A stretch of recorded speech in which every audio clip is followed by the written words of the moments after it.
Welcome to my channel. तो आइए बिना समय गवाए हम अपने टॉपिक पे आते हैं। तो आज का हमारा टॉपिक है कि जीके जीएस कैसे पढ़े। तो आपको सबसे पहले ये समझना होगा कि जहाँ सुई का काम होता है वहाँ तलवार से काम नहीं चल सकती है। आप एग्जाम की डिमांड के अकॉर्डिंग पढ़े। आपको कितना ज्ञान है, आप कितना जानकार है, इससे भारतीय आयोग को कोई मतलब नहीं है।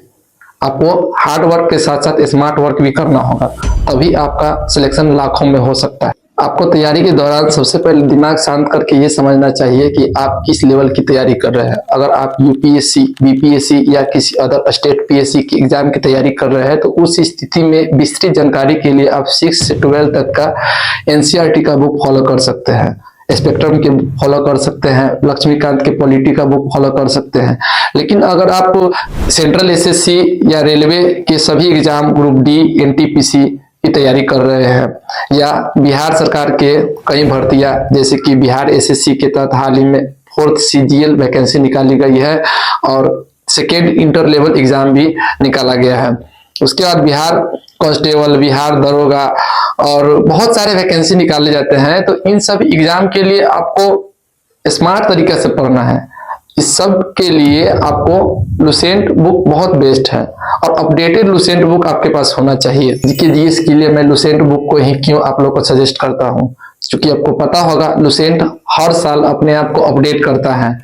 एग्जाम के ट्रेंड के अनुसार वो अपने आप में सुधार लाते रहता है। मेरा ऐसा मानना है कि एक सब्जेक्ट के लिए बहुत सारे सोर्स को ना फॉलो करके एक ही बुक को बार बार पढ़े ताकि वो बेहतर तरीके से मेरा पूरा हो सके।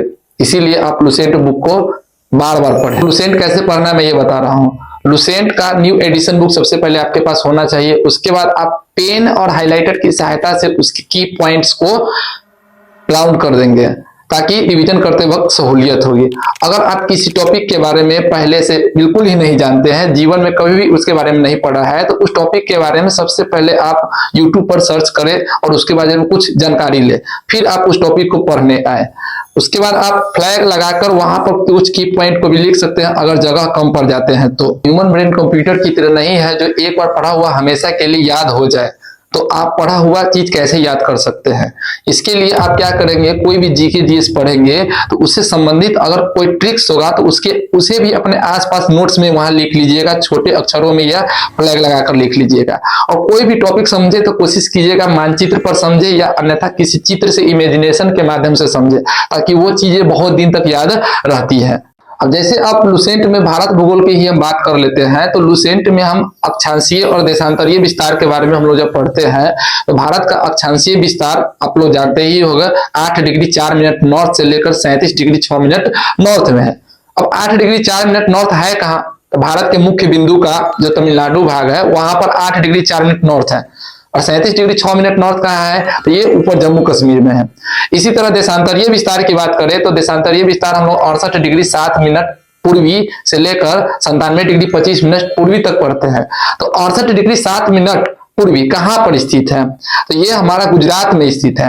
और 97 डिग्री 25 मिनट पूर्व ये कहाँ है, अरुणाचल प्रदेश में स्थित है। तो आपको ये मैप पर ही पढ़ना पड़ेगा और कुछ चीजें को चित्र के माध्यम से इमेजिन करना पड़ेगा। कुछ चीज को चित्र की सहायता से ही समझना चाहिए। जैसे कि भारत के स्थल सीमा से साझा करने वाले पड़ोसी देश को अगर हम मानचित्र पर ही याद करते हैं तो हमको अच्छे से समझ में आती है। जैसे कि भारत के सभी स्थलीय सीमा साझा करने वाले पड़ोसी देश का ट्रिक है, बचपन में MBA किया, जिसमें ब का अर्थ होता है बांग्लादेश, च का अर्थ है चीन, प का पाकिस्तान, न से नेपाल, में इसमें साइलेंट हो गया।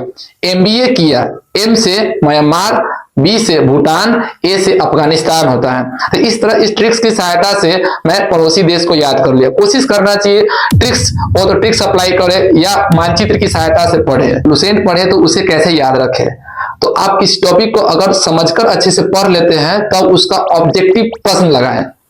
क्विज ऐप भी लुसेंट का आता है, आप उस पर प्रैक्टिस कर सकते हैं और अगले दिन आप उसको शॉर्ट रिवीजन भी कर लिया कीजिएगा। अगर किसी टॉपिक को आप शुरू किए हैं या किसी सब्जेक्ट को शुरू किए हैं तो वो जब खत्म हो जाती है तो लास्ट में उसको 3-4 दिन में पूरा एक बार रिवीजन कर लिया ताकि फिर से रिकॉल हो जाए। अगर आप इस तरह लुसेंट को पढ़ते हैं तो किसी भी एग्जाम में आपका मैक्सिमम प्रश्न सही होते हैं। इस वीडियो में हमने पढ़ा है कि जीके जीएस के लिए लुसेंट बुक को कैसे पढ़े ताकि अच्छे से अच्छे अंक हमें एग्जाम में आ सके। अगले टॉपिक पर मैं वीडियो जल्द ही लाऊंगा। Thank you.